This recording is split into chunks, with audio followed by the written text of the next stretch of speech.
Just letting you guys know you can listen to my No Bleeps podcast anywhere you stream podcasts or on my No Bleeps YouTube channel. Link in the description. Hey guys, it's Billy and welcome back to Spill Sesh. Today we are going to be talking about the Jeff Wittek, David Dobrik situation and the latest episode that he has come out with. And this details pretty much what went down between the two of them following the accident that happened to Jeff, and which it resulted in him having issues with his eyes, like having double vision and brain damage and a whole bunch of other injuries from this crazy stunt that David had Vlog Squad members perform in Utah. And it's just insane. Like, this is clearly David's fault. He was operating a machine he didn't have a license for with one hand, and he got one of his friends hurt. Well, actually, multiple of his friends got hurt.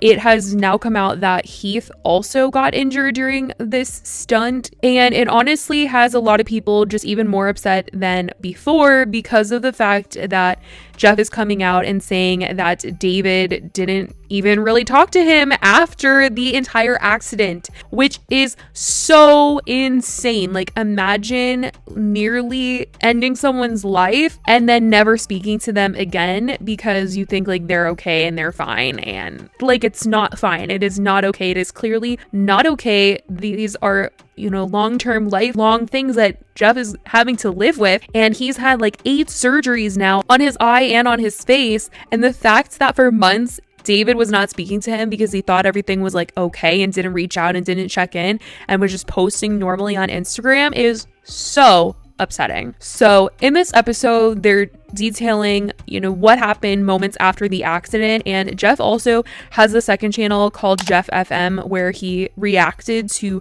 this clip that was not featured in this episode, but it is a separate clip that is moments after the accident, and he's emotional watching it, talking about the fact that, you know, he sees that Todd and Zane are really caring for him and that these guys truly saved his life because there was no medic on standby and there was no time to wait for an ambulance or anything like that. They had to drive directly to the hospital.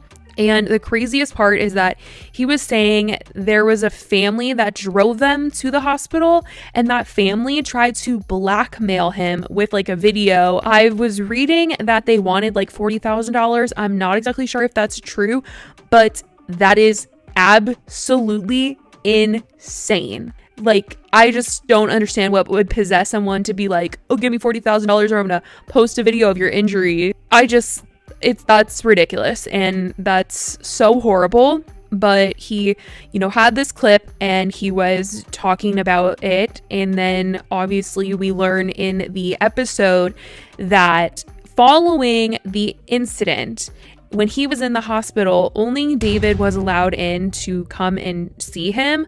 I'm not exactly sure why, but he posted on Twitter a little explanation of what happened like moments after the accident had occurred and he was admitted into the hospital. And he said, the day of my accident, they only allowed David inside with me to make sure I stayed conscious. They wouldn't allow anyone else in, so they all waited on the lawn the entire day and prayed I would make it. Nobody filmed anything, just prayed. This is a photo Mariah texted her mom. I'm really not sure if they only allow David because if Jeff didn't make it, he literally would have gotten arrested. That is so insane to me. Like, the fact that he was literally seconds away from going to jail, and like, according to Jeff's doctors, like literally inches away, that is the scariest thing. And I mean, wow, that's just so horrifying. But just as he was in good spirits at the time, and he was on, you know, obviously a lot of pain meds, and he was, you know, cracking jokes, and he wanted to keep the spirit up in, you know, the hospital room, and he had requested that David dress up as the Joker. So, you know, it was his idea. He wanted David to dress up as the Joker, and he did. And David was like filming it. They did like a little bit out of it, and I mean, obviously looking back at it, everyone is like, this is just so sick. pathetic that David can act this nonchalant about a situation where he was so close to going to jail. And even though Jeff had requested that he dressed up and was joking with him about it, the fact that David was, still willing to joke and all that stuff, people are just like, that is so weird for someone who is this close to going to jail, this close to hurting someone that they are so close with. It's just crazy that you would even be in a state that would allow you to like make jokes at all. And following this, once he went home, Jeff says that him and David did not talk. Like, he didn't really check in on him at all. There were other people in the Vlog Squad that kept in touch and, wanted to make sure he was okay. But David, MIA. And he said he would see stuff on Instagram that David was posting, smiling, having fun, living his life. Meanwhile, Jeff is having surgery after surgery after surgery, and David,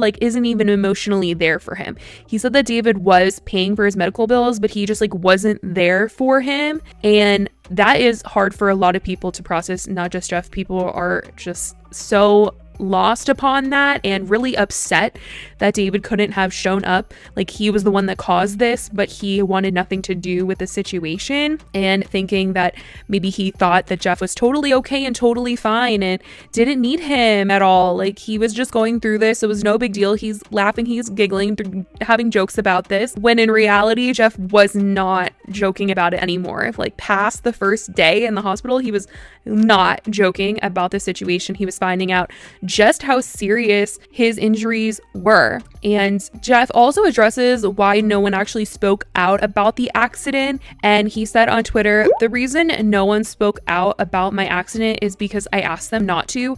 I felt stupid and needed the time to process, heal, and figure out how, when, and if I wanted to tell my story.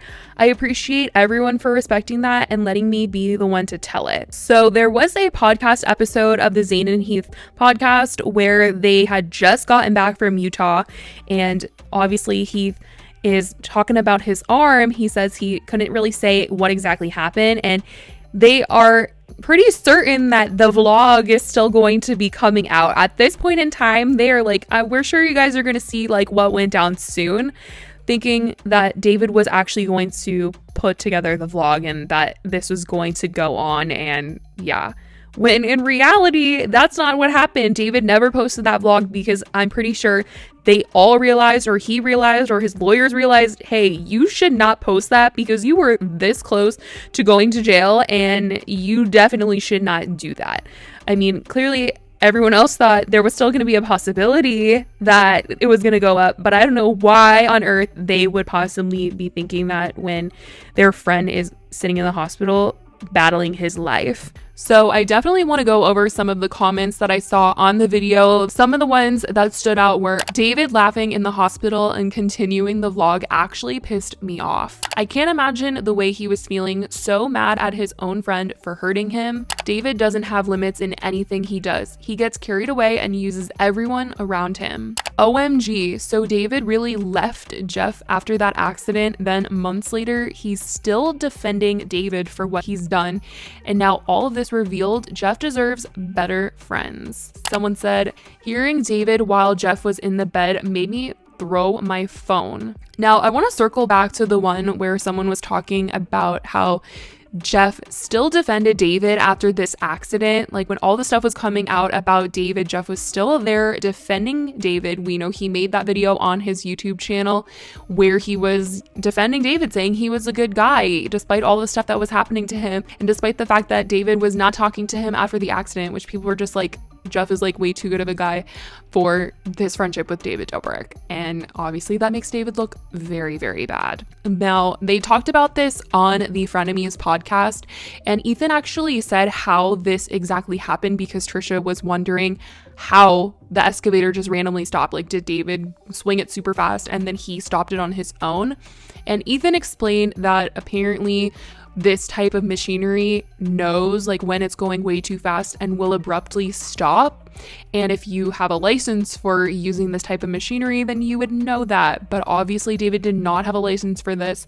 And so when it stopped, and he had no control over it. And he definitely would have known that if he was going at that speed he was, that he would have gotten someone hurt. And I mean, clearly getting one person hurt was not enough because Heath had already gotten hurt previously prior to Jeff's accident. But it's just ridiculous that this happened and that David coordinated the stunt, made his friends do it, and didn't talk to Jeff afterwards. But I definitely want to know what you guys think about this entire situation. A lot of people have been talking about it in the recent days since these docuseries episodes have been coming out. So let me know what you guys think about this in the comments down below. I love you guys so much, and I will talk to you in the next video. Bye, guys.